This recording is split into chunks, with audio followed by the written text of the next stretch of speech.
Alors, bonjour à tous. Je fais cette vidéo pour vous montrer un outil que je me suis acheté. Ça fait un petit moment que je l'ai déjà. Je l'ai pas ouvert parce que comme il a fait très chaud, je l'ai pas ouvert. C'est un cutter à ultrasons. Alors, ça se voit sur l'image que on peut. C'est fait pour enlever les supports. On peut faire plein de choses avec, mais principalement, on peut enlever les supports d'impression 3D sans forcer. C'est ça ultrason, ça c'est une fréquence de 40 kHz, c'est marqué ici. Voilà, ici 40. Donc normalement ça découpe bien. Ça découpe bien, ça découpe sans forcer. On a aussi un truc pour de polish, pour polisher, enfin poncer en fait, hein. On change la lame et on polish. Donc je l'ai jamais ouvert, on va l'ouvrir. Parce que j'ai jamais ouvert. Il faisait beaucoup trop chaud. Puis là, j'ai fait une impression où j'en ai besoin. Donc, il y a même la machine derrière là-bas qui est en train de tourner. Donc, on va voir ce que ça donne ce truc. Parce que franchement, c'est d'être un truc assez spécial quand même. Alors, comment ça s'enlève? Ah ah. Ouais.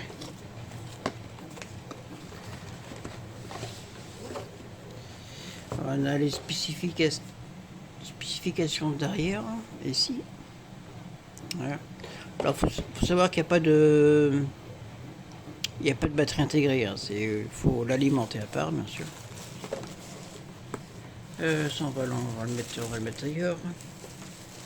Le papier, on va le mettre à la poubelle. On va essayer. Alors, ça se présente comme ça, dans une belle petite boîte. C'est un truc assez pro, quand même, hein.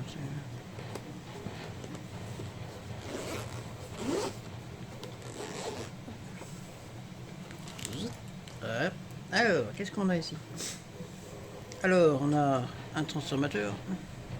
On peut prendre un transformateur ou carrément l'alimenter sur un power bank. C'est ce que je vais faire, alimenter sur un power bank. C'est plus facile. Là, on a notre câble d'alimentation. Hop.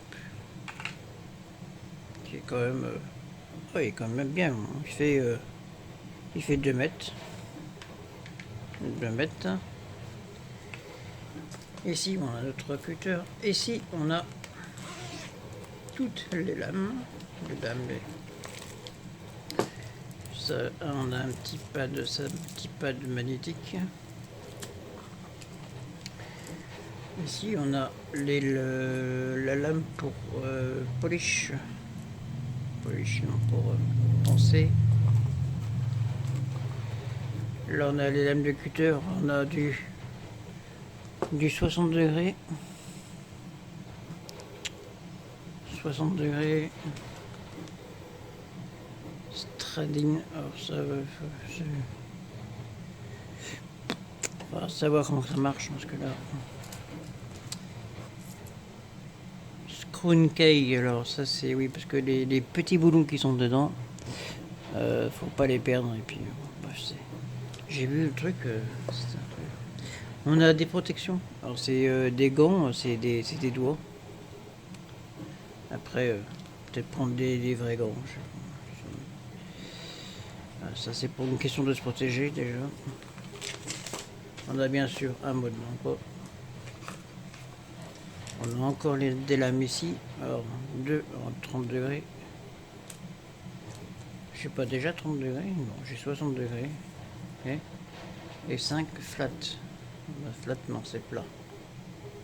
On voit un peu à travers. C'est plat. Sachant que dessus, il y en a une déjà de mise.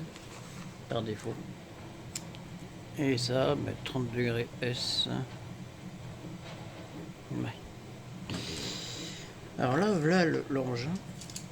Là, si vous voyez quand même. Hop. Alors ici, comment que ça se présente? Je vais le découvrir avec vous, quoi. Ici, on a auto, on a each, on a auto loy, voilà, c'est oui, je me parle rien, voilà. Auto, loy, each, et puis off. Donc en mettant off, comme ça c'est un cutter normal. Et eux ils disent de le mettre en auto. Quoi. Donc, ici on a un petit écran. Pour dire que bah, c'est... Ouais. Et là on a le système de cutter aussi. Alors ça on va l'enlever. Faut faire très attention. Parce que c'est comme une lame de cutter hein, quand même. Donc, faut quand même faire très attention.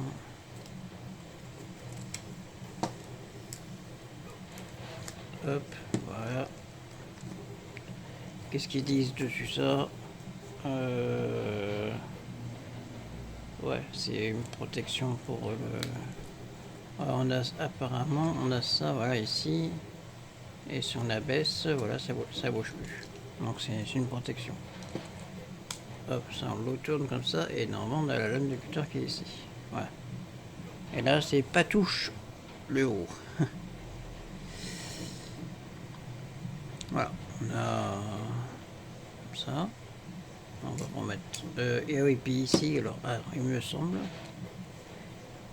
que c'est fait comme ça. Ici, ça s'enlève au-dessus.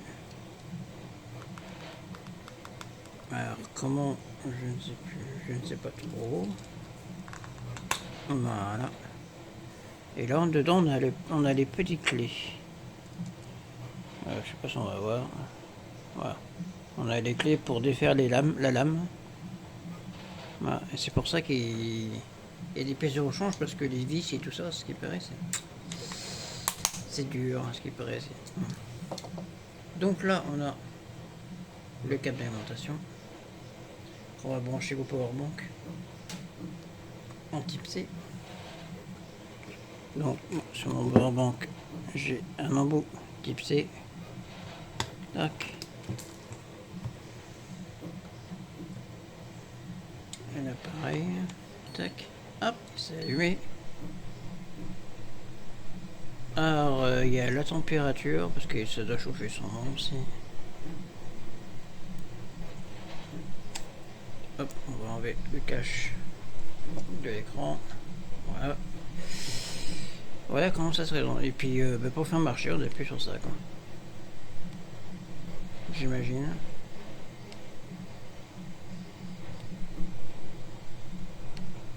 Sachant que j'entends rien, donc est-ce que je sais pas comment ça fonctionne. Est-ce que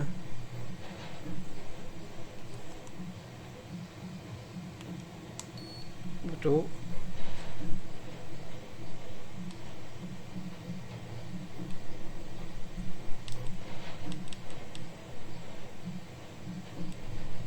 Qu'est-ce qu'il dit là? On va voir comment ça fonctionne parce que du coup, on sait pas du coup en fait. On va refermer le capuchon.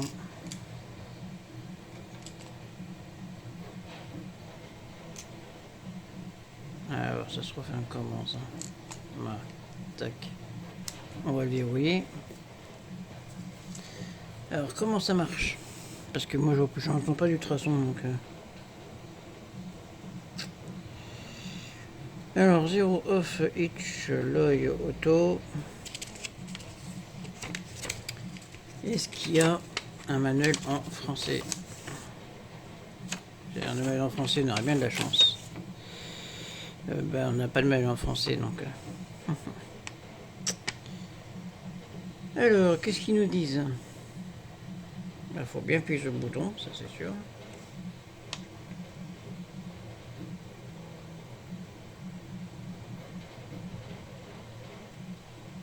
Sur la limite, on peut essayer déjà sur un truc, juste pour voir si ça coupe. On va essayer là-dessus. Donc, on va d'abord l'alimenter. Ah. Alors, ils livrent ça, c'est juste pour enlever la lame en fait, hein, un truc. Peut-être que s'en servir autrement, mais. auto, voilà. Donc là, on va ouvrir ça. Donc on va le faire sans puis avec. Donc on va d'abord faire sans. Comment que ça donne?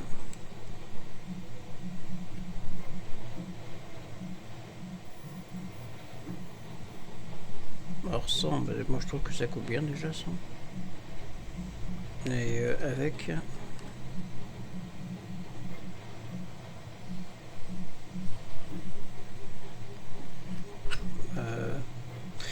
Je vois aucune différence. Et pourquoi il marque température du coup ici? Je sais pas. Bon, bref, il n'y a pas un truc beaucoup plus costaud que ça du coup. Attendez, du coup, là je vois aucune différence pour moi. Ça c'est un truc, il faut y penser à verrouiller parce que c'est un coup à faire mal. Je vais chercher un truc, bougez pas.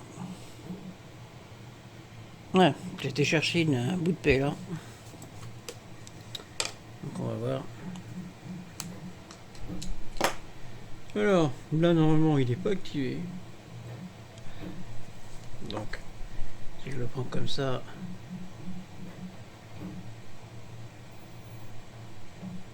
alors, rarement qu'il s'active sans qu'on appuie sur le bouton du coup, parce qu'on dirait qu'il est activé pourtant.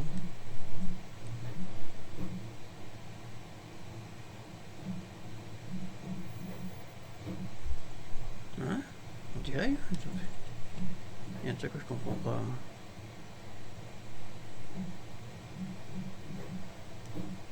Ah si, attends.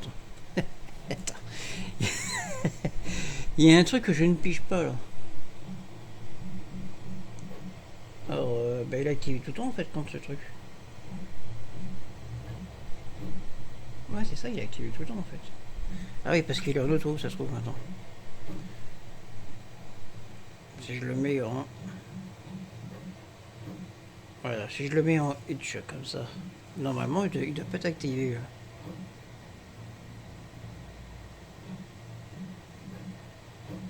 Ouais, c'est exact.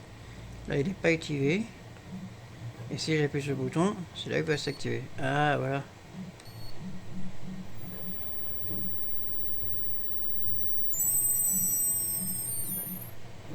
Ah oui, là je l'entends faire des vibrations. Enfin, des vibrations. D'accord, ok. Ah oui. Voilà. Ok, on a voilà, compris. J'ai compris. Ah oui, mais là je suis en log en plus.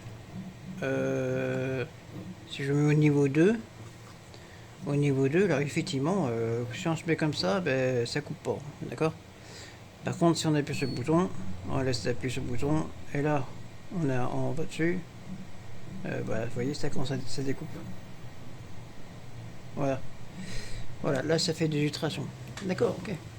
Non, on n'entend pas les ultrasons, donc bah, effectivement, j'ai la boîte, j'ai découpé comme un rien, parce qu'en fait compte, ben, j'étais en mode automatique. Donc le mode automatique, ben, ça m'a découpé la boîte en rien de temps. Si là j'essaye de découper, il faut faire attention, j'essaye de découper la boîte comme ça, voilà, en mode normal, ouais, je suis obligé de forcer. Que là, si j'appuie, ben là, ça va, voilà, là, ça la découpe toute seule. Ok, très bien. Bon, c'est bon à savoir parce que je me disais, c'était bizarre que là, ça coupe tout seul. Et quand ça découpe, en fait, compte, ça laisse légèrement fondre le truc.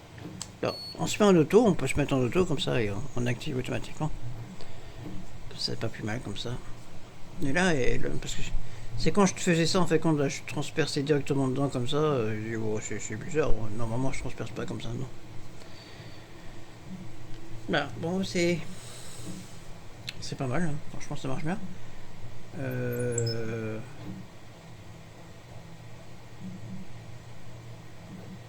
Là, je force pas du tout, donc ça fait fondre la partie quand même. Là, je force pas du tout, ouais, je mets juste la lame dessus comme ça, hop. Ah, faut forcer un peu quand même. Voilà, vous voyez, ça fait fondre le plastique en fait. Voilà.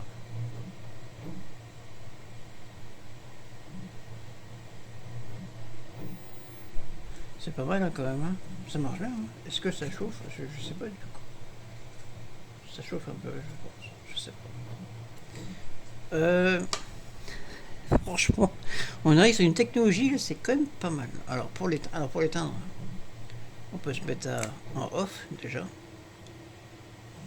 Ça, faut penser avant à faire attention là, parce que si on coupe ça très facilement, j'imagine même pas un doigt. Ouais, voilà, franchement, c'est impressionnant, très très impressionnant. Donc après, pour changer la lame, alors, je vais pas le faire ici en direct comme ça. Mais autrement, on peut mettre là justement le truc où il y a polish, je crois. Flat polish, voilà, polish. C'est pour, ça porte bien son nom. C'est pour la place de la lame. Alors, vous avez un autre truc dedans. On va mettre ça dedans comme ça. Hop, ça c'est pour polir.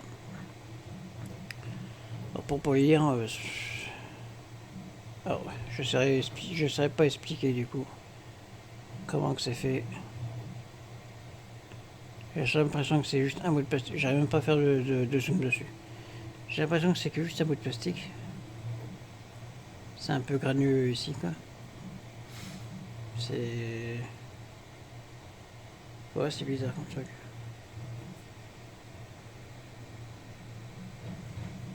Ouais, c'est... Je sais pas. C'est... On dirait juste un bout de plastique, c'est bizarre. Bon, bref. Hop, on va remettre dedans comme ça. Hop. Voilà. Alors, ce qui est intéressant, ils le disent sur internet, c'est justement pour enlever les supports de paix là. Donc là, j'ai en train de faire une figurine. Elle est là. Et des supports à enlever. Voilà, elle est ici. Bon, l'impression a foiré là, mais je vais essayer de le modifier. Et justement, c'est pour enlever tous les petits supports qui sont là. Bon, là, même si là, on peut essayer de les enlever à la main. On peut les enlever à la main, vous voyez. Mais bon, avec le cutter, on peut les couper bien correctement. On peut ici bien couper correctement. Alors, c'est pas faire comme ça à la caméra, faut vraiment être précis et tout. Voilà. Mais j'ai vu sur internet que, ouais, franchement, c'est un truc de fou quand même, ce truc. Un cutter à ultrason. Ouais, c'est fou quand même. Voilà, un cutter à ultrason. Donc voilà. Allez, sur ce, je vais vous laisser. Je vais essayer de découper découper ma figurine. Oui, de faire ma figurine. Et franchement, ça a l'air de bien marcher. Franchement, pour le moment, ça coupe. Déjà que la première fois que je l'ai coupé, j'ai dit ça coupe vachement bien. Déjà, sans rien, ça coupe vachement bien. Mais quand c'était déjà activé. Et non, franchement, c'est très très impressionnant. Alors, la marque, c'est.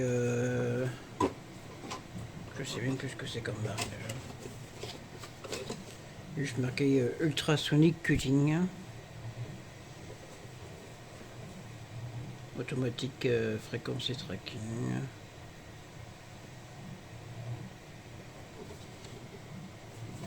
Et le modèle c'est c'est là, JM Y10 Pro.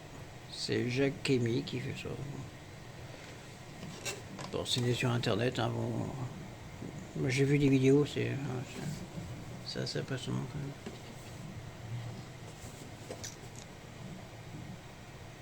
Ouais, automatique, ouais, c'est bien. Franchement, on va voir si c'est bien. Après, je vais le tester. On verra si c'est bien ou pas bien. Si c'est pas bien, c'est quand même dommage de le renvoyer chez Cape Breeding là-bas. Mais... à voir quand. Par contre, sa coche de rangement là, c'est impeccable ça. Alors, du coup, oui. Sa coche de rangement, par contre, on sait pas comment que c'était dit.